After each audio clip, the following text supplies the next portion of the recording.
मुन्ना राम सेठ हरबंस लाल की चक्की पर काम करता था। सेठ उसे गांव के अमीर घरों में गेहूं उठाने के लिए भेजता था। मुन्ना गेहूं लेकर आता, चक्की में पीसता, फिर आटा लोगों के घरों तक पहुंचाता। सेठ जी, आज 5 तारीख हो गई है, मेरी तनख्वाह दे दीजिए। काम धाम तो कुछ ठीक से करते नहीं हो, तनख्वाह तुम्हें हमेशा ध्यान रहती है। ये लो। ये क्या सेठ, मात्र 4000?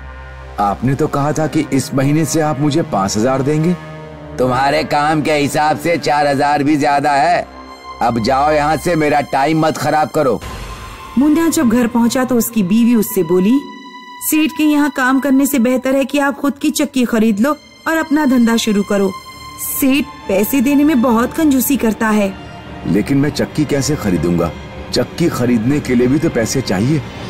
आप मेरा मंगलसूत्र गिरवी रख दीजिए और चक्की खरीद लीजिए। मुन्ना अपनी पत्नी का मंगलसूत्र लेकर निकल गया। रात में वो चक्की लेकर लौट रहा था। मुन्ना बहुत खुश था क्योंकि चक्की उसे फ्री में मिल गई थी। आज तो मजा ही आ गया, मंगलसूत्र भी नहीं खोना पड़ा और चक्की भी मिल गई। मुन्ना को पेशाब लगी। उसने चक्की सड़क पर रख दी और झाड़ियों में पेशाब करने लगा। कौन है यहाँ पर?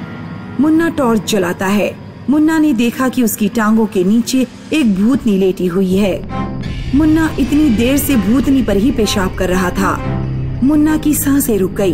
वो चक्की उठाकर ऐसा भागा कि सीधे घर पर ही रुका। क्या हुआ? ऐसे भागे क्यों चले आ रहे हो? रास्ते में शायद कोई बुरी हवा मेरे पीछे लग गई थी।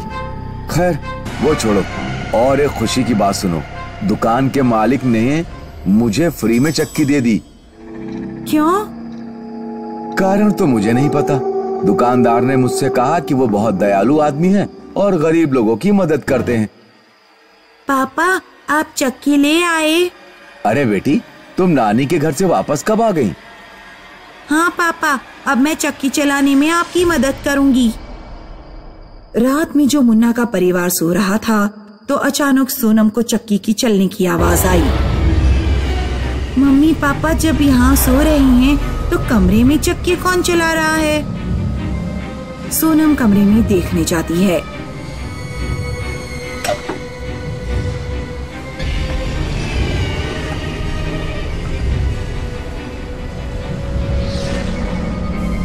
मम्मी पापा उठो, कोई भूतनी चक्की चला रही है। मुन्ना और उसकी पत्नी जब उठे तो चक्की की आवाज आना बंद हो चुकी थी। मुन्ना कमरे में से जाता है तो देखता है कि चक्की ऐसी ही रखी हुई है। सोनम, लगता है तुमने कोई बुरा सपना देख लिया होगा। चक्की तो अपनी जगह रखी हुई है। नहीं पापा, मैंने अपनी आंखों से देखा है कि भयानक चेहरे वाली एक औरत चक्की में हड्डियां डालकर पीस रही थी। सुनिए जी, एक बार घर की शुद्धि करा लेते हैं। आपको भी भूतनी दिखाई दी थी और सोनम को भी। कल आप पंडित रामनाथ को बुला लाना। अगले दिन पंडित रामनाथ आता है और हवन के लिए आग जलाता है, लेकिन आग जल ही नहीं रही थी। बड़े आश्चर्य की बात है कि आपके घर पर लकड़ियां आग ही नहीं पकड़ रही हैं। लगता है आपके घर किसी जिद्दी आत्मा का प्रवेश हुआ है। आपके घर की शुद्धि नहीं हो पाएगी। फिलहाल आपको सावधान रहना होगा। घर में कुछ भी ऐसा वैसा हो तो मुझे बुला लेना। ऐसा कहकर पंडित जी मुन्ना के घर से चले जाते हैं। उस रात जब मुन्ना का परिवार सो रहा था तो फिर उन लोगों को फिर चक्की के चलने की आवाज सुनाई देती है। सुनिए पिताजी, मैंने कहा था ना कि कमरे में कोई चक्की चलाता है। अब आप खुद ही अपने कानों से सुन लीजिए। तीनों लोग कमरे के अंदर जाते हैं।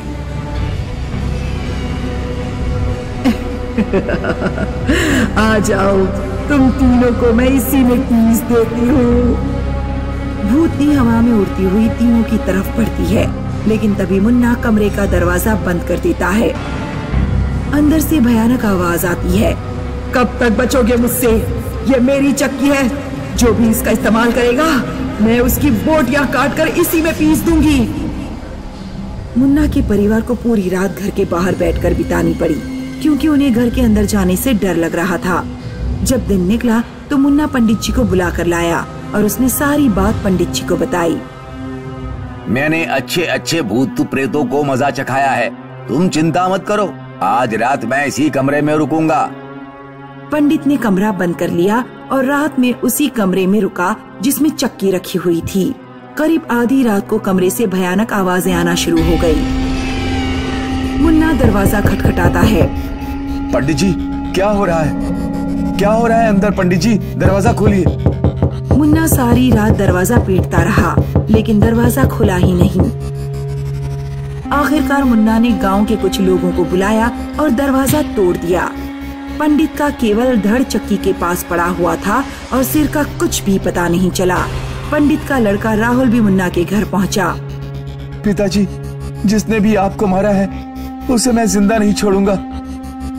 राहुल मुन्ना के घर बहुत बड़ा यज्ञ करता है। तब वो चुड़ैल वहाँ प्रकट होती है। कौन है तू? इस चक्की से तेरा क्या लेना देना है? और तूने मेरे पिताजी को क्यों मारा? 25 साल पहले की बात है। मेरे पिता चक्की चलाया करते थे। मैं उस समय बहुत छोटी थी। व्यापारी दीनदयाल, जिसने ये चक्की मुन्ना को दी है, और तेरे पिता पंडित रामनाथ ने मेरी माँ से छेड़खानी की थी। मेरी माँ ने दोनों को थप्पड़ लगा दिया। दीनदयाल और रामनाथ ने थप्पड़ का बदला लेने के लिए मेरे पूरे परिवार को मरवा दिया।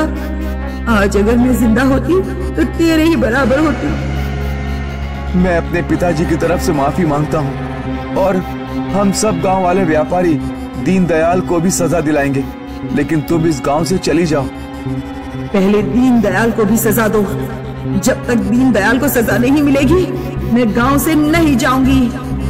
गांव के लोगों को दीनदयाल को फांसी पर चढ़वाना पड़ता है। तब चुड़ैल गांव छोड़कर चली जाती है। चंदन को बहुत प्रयासों के बाद उत्तर पूर्व भारत के राज्य मेघालय में नौकरी मिली थी। चंदन और उसकी पत्नी मेघालय जाने की तैयारी कर रहे थे। चंदन बेटा, घर से इतनी दूर मत जाओ, कोई और नौकरी मिल जाएगी। नहीं माँ, सरकारी नौकरी इतनी आसानी से कहाँ मिलती है। मैं ये नौकरी हाथ से नहीं जाने दे सकता। चंदन अपनी पत्नी के साथ मेघालय आ जाता है। उसकी ड्यूटी एक गांव के रेलवे स्टेशन पर थी। गिरजा, आज शाम को खीर बना लेना। मेरा कुछ मीठा खाने को बहुत मन कर रहा है। चंदन जब ड्यूटी पर चला गया तो गिरजा खीर बनाने के लिए दूध लेने निकली। उसने कई दुकानों पर पूछा, लेकिन उसे दूध नहीं मिला। सुनिए भैया, क्या यहाँ कोई डेयरी है? नहीं बहन जी, इस गांव में कोई डेयरी नहीं है। गिरजा अपने पड़ोस वाले घर में गई। बहन जी, हम नए नए इस गांव में आए हैं, क्या आप हमें थोड़ा सा दूध देंगी? नहीं, इस गांव में कोई भी दूध का इस्तेमाल नहीं करता। क्यों? क्या इस गांव के लोग किसी विशेष धर्म या संप्रदाय को मानते हैं जिसमें दूध पीना वर्जित है? नहीं, ऐसी बात नहीं है। गांव में जब भी कोई दूध का इस्तेमाल करता है तो यहाँ एक चुड़ैल आती है जो गांव के लोगों का सिर काट कर ले जाती है। इसलिए भूल कर भी दूध की बात मत करना। मेरा नाम शीला है। दूध के अलावा किसी चीज की जरूरत पड़े तो बता देना। चंदन जब ड्यूटी से वापस लौटा तो उसने गिरजा से पूछा, तुमने खीर क्यों नहीं बनाई? गिरजा चंदन को सारी बात बताती है। इस गांव के लोग लगता है पागल हैं। मैं कल ही गांव के बाहर से दूध लेकर आऊंगा। अगले दिन चंदन गांव के बाहर से दूध खरीद कर ले आता है। लो, खीर बनाओ। उस रात चंदन और गिरजा अपने कमरे में सो रहे थे। तभी गिरजा के माथे पर एक दूध की बूंद गिरती है। गिरजा की आंख खुली तो उसने देखा कि पंखे पर एक चुड़ैल लटकी हुई है और उसके बालों से दूध टपक रहा है। चंदन हड़बड़ाकर उठ जाता है। क्या हुआ? चंदन जब तक उठा तब तक चुड़ैल गायब हो चुकी थी। मैंने पंखे पर अभी एक चुड़ैल देखी, उसके बालों से दूध टपक रहा था। ये देखिए, मेरे माथे पर दूध की कुछ बूंदें भी हैं। हाँ, आप बेकार ही दूध लेकर आए, कहीं हम किसी मुसीबत में ना पड़ जाएं। क्या बेकार की बातें कर रही हो? तुम्हें कोई डरावना सपना आया होगा। नहीं, सपना नहीं आया। सपने में क्या असलियत की दूध की बूंदें मेरे ऊपर गिर जाएंगी। उधर पड़ोसी शीला का पति आनंद देर रात ड्यूटी से लौट रहा था। वो शराब पिया हुआ था। अभी जिंदा हूँ तो जी लेने दो, भरी बरसात में पी लेने दो। बड़ी तेज सुसु लग रही है। आनंद एक पेड़ के नीचे खड़ा होकर सुसु करने लगा। उसका फोन बजता है। हाँ डार्लिंग, बस पहुंचने ही वाला हूँ। आनंद के सिर पर दूध की धार गिरती है। आनंद ने जब ऊपर देखा तो पेड़ पर एक भूतनी बैठी हुई थी जो अपने मुंह से दूध उगल रही थी। क्या हुआ? हेलो हेलो, सुनिए जी, क्या आप मेरी आवाज सुन पा रहे हैं? हेलो, क्या हुआ? सुबह को जब चंदन ऑफिस जा रहा था, उसने देखा कि रास्ते पर एक पेड़ के पास बहुत भीड़ लगी हुई है। शीला अपने पति के धड़ के पास बैठकर रो रही थी। उसके पति का सिर गायब था। चुड़ैल मेरे पति का सिर ले गई। अब मैं क्या करूं? मेरा परिवार भूखा मरेगा। गांव में जरूर किसी ने दूध का इस्तेमाल किया है। चंदन तेजी से आगे बढ़ जाता है। चंदन मन में सोचता है कि कहीं गांव में ये घटना उसके दूध का इस्तेमाल करने से ना हुई हो। नहीं, ऐसा नहीं हो सकता। चंदन को उस दिन दफ्तर में अपनी पत्नी की चिंता होती रही। शाम के वक्त गिरजा किचन में पिछली रात की बची खीर गर्म कर रही थी। तभी किसी ने डोरबेल बजाई। Newspaper bill madam. अभी आती हूँ। गिरजा जब थोड़ी देर बाद वापस किचन में लौटी तो उसने देखा कि भूतनी भगोने में गरम गरम खीर लिए हुए खड़ी है। भूतनी गरम गरम खीर गिरजा के मुंह पर फेंक देती है। गिरजा का पूरा चेहरा जल जाता है। ये देखो गांव वालों, खीर। इन्हीं लोगों की वजह से गांव में चुड़ैल आई है। मेरे मना करने के बावजूद इन्होंने दूध का इस्तेमाल किया। ये भीड़ क्यों लगा रखी है? इन सब के लिए तुम और तुम्हारी पत्नी जिम्मेदार है। मान लो हम लोग दूध का इस्तेमाल ना भी करें तो ऐसे कब तक तुम लोग बिना दूध के रह लोगे? हमें कोशिश करनी चाहिए कि हम उस चुड़ैल को खत्म कर सकें। उस चुड़ैल को मारने का कोई तो तरीका होगा। तरीका है, दिव्य चाकू। दिव्य चाकू को चुड़ैल के पेट में भोंकना होगा, तभी वो मरेगी। कहाँ है दिव्य चाकू? दिव्य चाकू तो मंदिर में रखा हुआ है, लेकिन चुनौती यह है कि दिव्य चाकू को चुड़ैल के पेट में भोंकेगा कौन? चुड़ैल से सबको डर लगता है। वो लोगों का सिर अपने साथ ले जाती है और धड़ छोड़ जाती है। मैं चुड़ैल के पेट में चाकू भोंकूंगा। मैं आपकी सहायता करूंगी। उस रात चंदन बाहर से ढेर सारा दूध लेकर आया और गिरजा ने दूध के ढेर सारे पकवान बनाए। दूध से बनी मिठाई, खीर, दही वगैरह।